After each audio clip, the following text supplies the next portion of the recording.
जय हिंद। मैं राहुल कुमार एक बार फिर सभी विद्यार्थियों का स्वागत करता हूं सागर जी सेंटर विक्रमगंज में।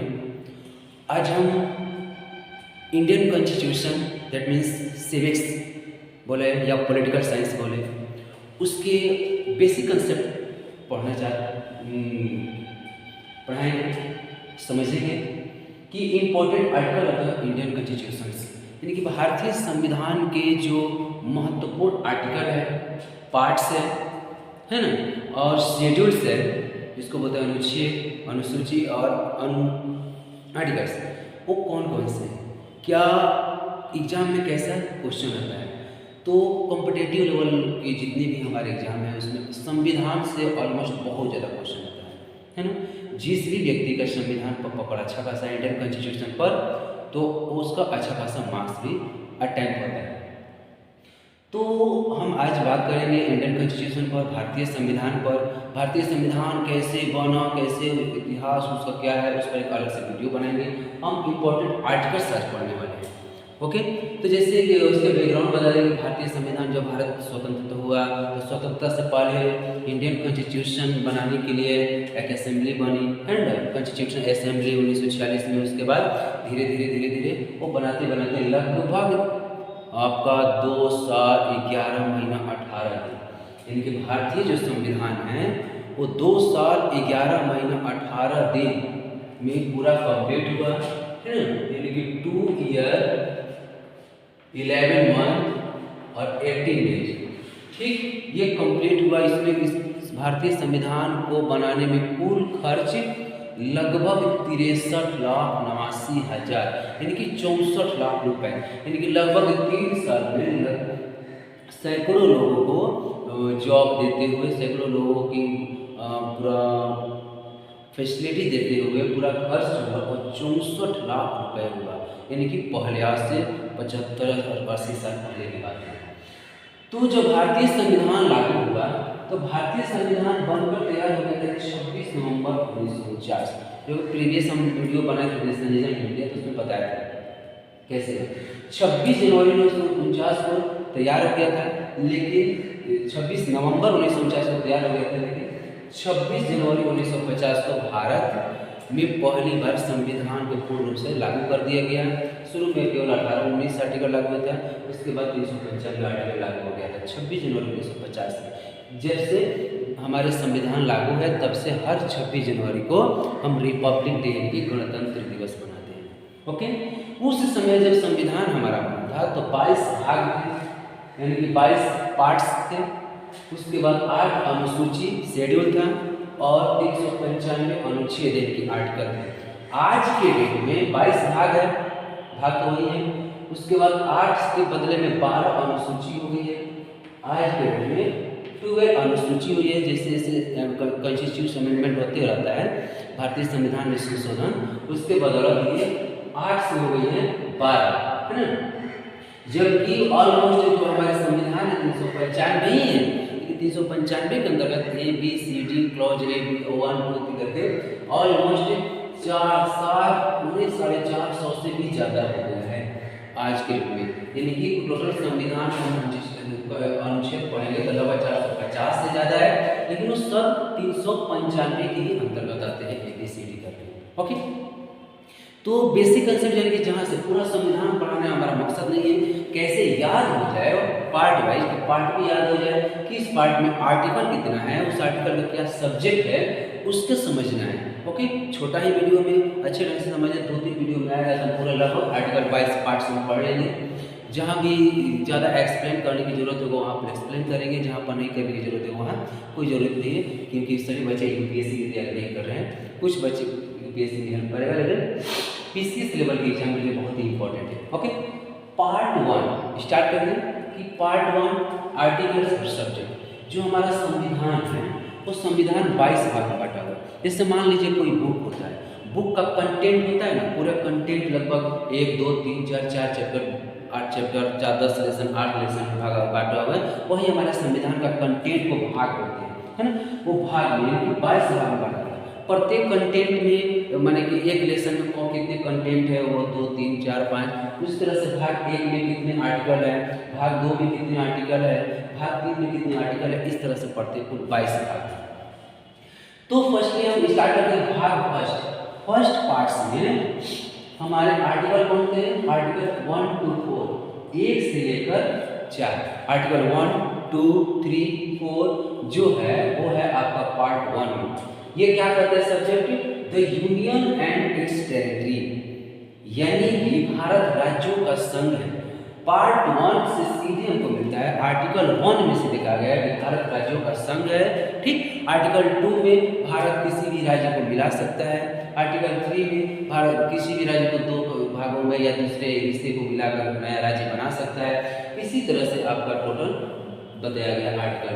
तो अलग अलग नेक्स्ट वीडियो में कभी इसको एक्सप्लेन करेंगे 1 2 लाइन बाय लाइन। अभी हम पार्ट वाइज पार्ट और आर्टिकल वाइज आर्टिकल समझते हैं। यहाँ से बहुत ज़्यादा क्वेश्चन जो है ना वो सोल्व हो सकता है। छोटा ही वीडियो में छोटे ही समय में बहुत ज़्यादा हम आर्टिकल को याद कर सकते हैं। पार्ट 1 में आर्टिकल 1 to 4, ओके।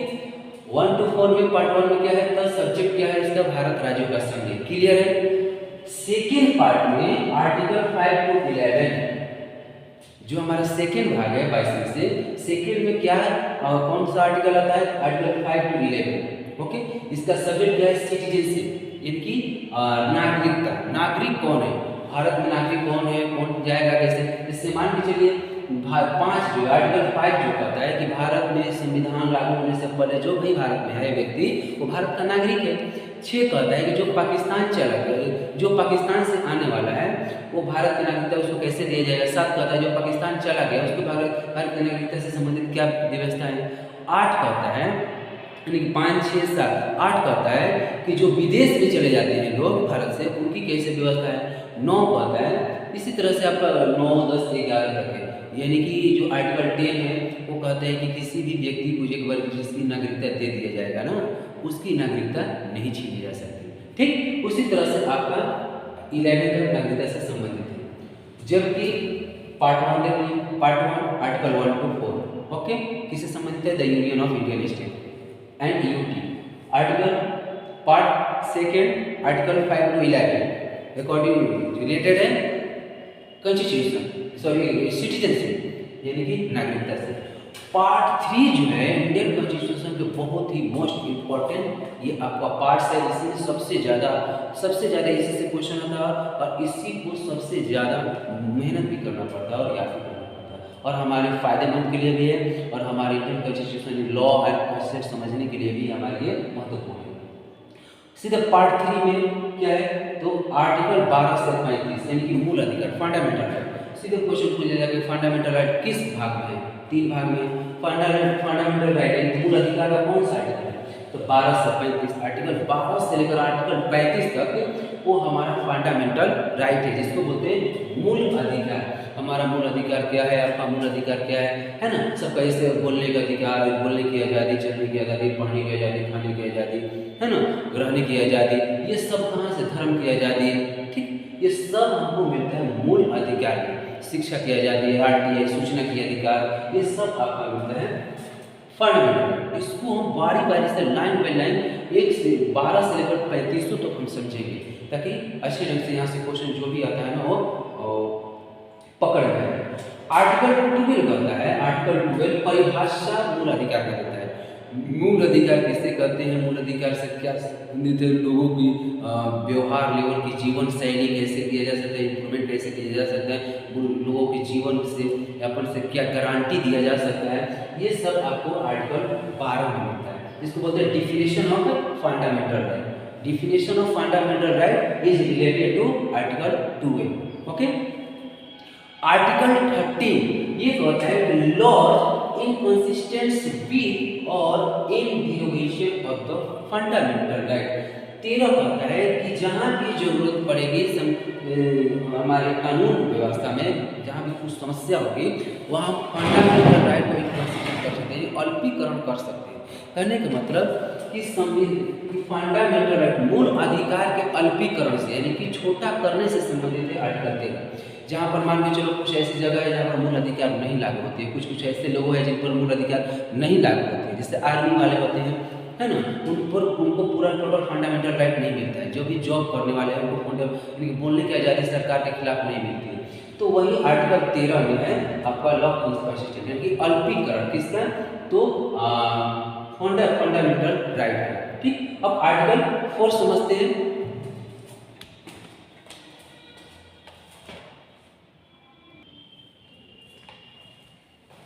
ओके, तो आर्टिकल 13 देख लिए और आर्टिकल 14 जो कि पार्ट थर्ड का ही आर्टिकल 14 से 18 में जो कि फंडामेंटल राइट है, मूल अधिकार, इसके बारे में हम स्टडी कर रहे हैं।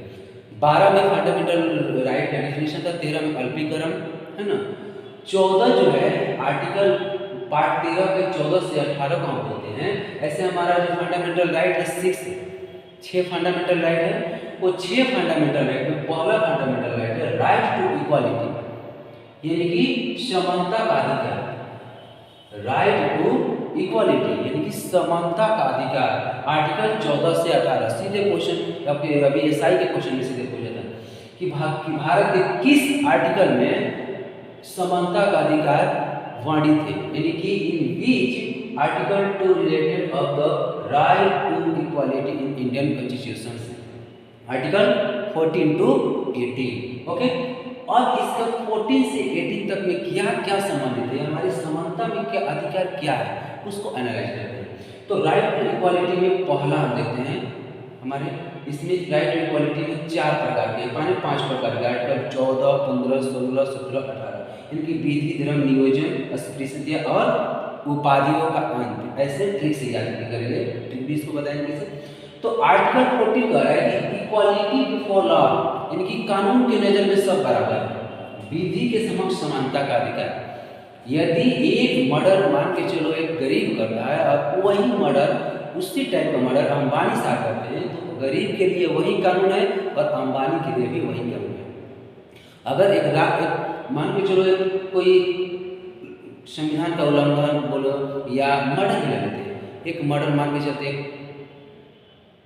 सोल्जर करता है यानी सिपाही करता है और एक मर्डर हमारे एसपी साहब करते हैं, तो एसपी साहब का वही धारा में केस चलेगा, सजा होगा जो कि एक कांस्टेबल होता है, ना कि तुम्हारे ओहदा ज़्यादा है, पोस्ट ज़्यादा है, राष्ट्रपति हो या प्रधानमंत्री हो या मुख्यमंत्री हो, चाहे एसपी साहब हो चाहे डीजीपी हो, तुम्हारा दूसरा कानून नहीं चलेगा।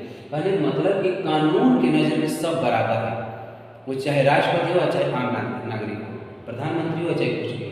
तो यही है विधि के समक्ष समानता, यही होता है समानता का अधिकार का उल्लंघन होने पर सीधे सुप्रीम कोर्ट हम आर्टिकल 32 के तहत जा सकते हैं। ठीक, आर्टिकल 15 क्या कहता है? Article 15 prohibition of discrimination on ground of religious, race, caste, sex और प्लेस ऑफ बर्थ, यानी कि जिसको बोलते हैं कि प्रोहिबिशन ऑफ डिस्क्रिमिनेशन, जिसको डिस्क्रिमिनेशन के भाव जो उत्पन्न होता है ना, जिसको हम लोग बोलते हैं कि धर्म के नाम पर भेदभाव, कास्ट के नाम पर भेदभाव, सेक्स के नाम पर भेदभाव, यानी कि लिंग के नाम पर एक लड़का लड़की के बीच भेदभाव, जन्म के आधार पर भेदभाव, ये इसको के प्रोहिबिशन करते हैं, यानी कि उन्मूलन करता है, खत्म करता है। आर्टिकल 15 के अनुसार कोई भी व्यक्ति यदि धर्म के नाम पर जैसे हिंदू मुसलमान करता है, उसको आर्टिकल 15 के तहत वो उसकी फंडामेंटल राइट को हेट कर रहा है और वो गिरफ्तार हो सकता है और उसको जेल हो सकता है। यानी कि कोई भी व्यक्ति कास्ट के नाम पर किसी को क्रिटिसाइज करता है, ये है मुसलमान है या ये हिंदू है या जादव है या बनिया, जो भी करेगा कस्टिज्म को लेकर करेगा वो भी खतरनाक है, यानी कि उसको भी जेल हो सकती है, वो भी हमारे फंडामेंटल राइट के अगेंस्ट है। लड़का लड़की में भेदभाव करता है, वो भी हमारे फंडामेंटल राइट के अगेंस्ट है। ठीक ना, प्लेस ऑफ बर्थ, मान के चलो कोई महाराष्ट्र में जाके कहेगा कि बिहारी है, ये है वो है, तो जन्म के आधार पर भी कोई हमारे डिस्क्रिमिनेशन करता है ना, यानी कि जो भेदभाव करता है, उसके खिलाफ भी हम कोर्ट जा सकते हैं और उसको भी अरेस्ट हो सकता है, उसको भी करने मतलब वो इलीगल है। तो उन्मूलन करना है किसका, तो धर्म, जाति, caste, sex, place of birth के नाम पर कोई अगर भेदभाव करता है तो उसका कौन उन्मूलन करता है? 15 सीधे कहता है कि ऐसा कोई नहीं कर सकता हमारे देश में जब तक संविधान है। आर्टिकल 16 क्या कहता है? आर्टिकल 16 इक्वालिटी ऑफ अपॉर्चुनिटी, यानी कि गवर्नमेंट जॉब में, पब्लिक सेक्टर ना कि प्राइवेट, गवर्नमेंट जॉब में समानता, किसका? समानता का अधिकार, यानी कि जॉब की समानता का अधिकार, नौकरी की समानता का अधिकार। इसको मतलब सरकारी नौकरी में सबको समानता। जैसे एक फॉर्म निकलता है, एक ही सीट क्यों ना हो, उस एक सीट के लिए देश के पूरे जनता, जो पूरे जनसंख्या उसको फॉर्म भर सकती है, बस अगर उसके एलिजिबल हो। ओके, तो एक सीट हो चाहे 1 लाख सीट हो, वो सब जो है वो हमारे आर्टिकल 16 के अंतर्गत है। इसी के अंतर्गत कुछ लोगों को रिजर्वेशन दिया जाता है, SC ST OBC, यहाँ तक अब जनरल को भी रिजर्वेशन आर्टिकल 16 क्लॉज 4 के तहत दिया जाता है। क्योंकि ऐसे लोग जो हमारे समाज में अभी भी पिछड़ा है, दबे कुचले हैं, उनको इकोनॉमिकल कंडीशन अच्छे करने के लिए, पॉलिटिकल कंडीशन हो, इकोनॉमिकल कंडीशन हो या ट्रेडिशनल कंडीशन हो, उसको इम्प्रूव करने के लिए रिजर्वेशन दिया जाता है। तो रिजर्वेशन आर्टिकल 16 के तहत ही दिया जाता है किसी भी नौकरी में। ओके, आर्टिकल 17 का है कि एबोलिशन ऑफ अनटचेबिलिटी, अस्पृश्यता का अंत तो जो होता है ना, जैसे मान लीजिए वो डोम है, ये धोबी है, ये नाई है, वो है छोटा जाति के है, हिंदू है, मुसलमान है, इसको सीधे अपॉर्चुनिटी क्या बोलते हैं, एबॉलिश करना है, यानी कि उन्मूलन करना है। कोई भी व्यक्ति अनटचेबिलिटी नहीं कर सकता है। अनटचेबिलिटी यानी कि जिसको अस्पृश्यता का अंत होता था ना। पहले क्या होता था कि हमारे जब देश आज़ाद नहीं था तो लोग जब गाँव में जब बड़े लोग होते थे, कभी मतलब कि बड़े कास्ट वाले के मोहल्ला में छोटे कास्ट वाला नहीं जाता था। अगर मान के चलो जो महार जाति का रहता था, SC ST कैटेगरी रहता है, वो लोग जब आगे चलता था तो पीछे उनके यहाँ पर कुछ झाड़ू बांध दिया था कि चलेगा तो उसके पैर का निशान मिटते चला जाता। इतना डिस्क्रिमिनेशन था पहले, इतना अनटचेबिलिटी थी, जिस अभी भी यूपी में कुछ उनको देखने को मिलता है कहीं कहीं। आज भी हमारे समाज में और माइंड में हमारे यहाँ पर अनटचेबिलिटी है, जबकि संविधान में सीधे इसको माना किया गया है। ठीक ना, ये डोम जाति के हैं, उसमें कौन खाएगा, उसका छुआ कौन पिएगा, है ना। ये चमार जाति के हैं, ये हिंदू है, ये मुसलमान है, एक दूसरे में अनटचेबिलिटी की भाव आज भी है, लेकिन आज कम है। संविधान की बदौलत आज आर्टिकल 17 की बदौलत कह सकते हैं कि अनटचेबिलिटी जो है ना वो कम हो गया पहले की अपेक्षा। जब तक समाज में ये पूरी 100% खत्म नहीं हो जाती तब तक हमारे समाज आगे ग्रोथ नहीं कर पाएगा। ओके, उसके बाद आर्टिकल 18 का कह रहा है कि एबोलिशन ऑफ टाइटल। किसी को टाइटल दिया जाता है ना कि बाबू साहब, दादा साहब, जमींदार साहब, लैंडलॉर्डर, इन लोगों को कोई टाइटल नहीं दिया जाएगा। टाइटल के एबोलिशन कर दिया जाए, ताकि टाइटल रहेगा ना तो कुछ लोगों के दिमाग में अनटचेबिलिटी ऑटोमेटिक आ जाएगा। जमींदार साहब लिख दिया जाएगा तो इसका मतलब कि जमींदार साहब है, ये है, वो है, यानी कि हमारी समानता के जो अधिकार है, इक्वालिटी ऑफ बिफोर लॉ, ये इसकी अवहेलना करेंगे। यही कारण है कि टाइटल किसी को नहीं दी जाएगी, एक्सेप्ट जो आर्मी वाले होते हैं। आर्मी वाले को जो टाइटल दिए थे मेजर, जनरल, ये जनरल है ना, वो दिया जाता है किसी के आर्टिकल 18 के अंतर्गत। कुछ चीज़ें एक्सेप्शन है, तो इसी एक्सेप्शन में 116 में है कि सबको नौकरी में समानता दिया जाएगा, लेकिन एक्सेप्शन है कि SC ST OBC और जनरल को रिजर्वेशन दिया जाएगा। एबोलिशन ऑफ टाइटल में है कि किसी को भी टाइटल नहीं दिया जाएगा, है ना। तो लेकिन इसी के अंतर्गत आर्मी वाले को कैप्टन, मेजर, जनरल जितने भी टाइटल है वो आर्टिकल 18 के अंतर्गत दिया जाता है।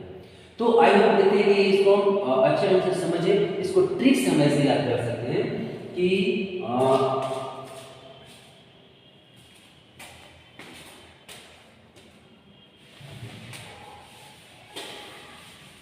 इसको ट्रिक से एक बार पढ़ने के बाद इसको हम ऐसे कर सकते हैं कि विधि, धर्म, नियोजन, अस्पृश्य, छुआछूत,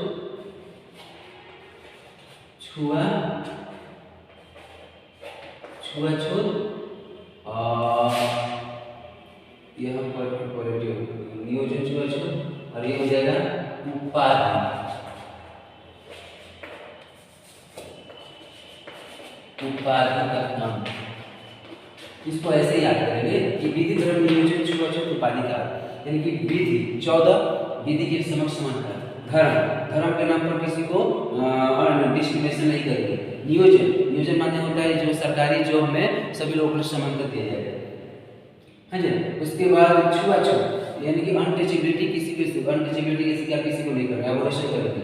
उपाधि यानी उपाधि का, तो विधि, धर्म, नियोजन, छुआछूत, उपाधि का, यानी कि विधि, धर्म, नियोजन, अस्पृश्यता, उपाधियों का, विधि धर्म नियोजन छुआछूत उपाधिवाद, ऐसे करेंगे तो 14, 15, 16, 17, 18 आराम से याद हो जाएगा। ओके, तो उसके बाद अगले हम वीडियो में आर्टिकल 19, 20, 21, 22 यानी कि स्वतंत्रता का अधिकार क्या क्या है वो हम डिस्कस करेंगे। आई होप आप लोग को अच्छे से समझ में आया होगा, इसको समझे होंगे, इसको एक बार वीडियो देखने पर दोबारा पढ़ना नहीं पड़ेगा, ठीक है। इसीलिए आगे की वीडियो के लिए तैयारी करें, और यदि आपको अच्छे लगा तो मेरे चैनल को सब्सक्राइब कीजिए, शेयर कीजिए। धन्यवाद, जय हिंद।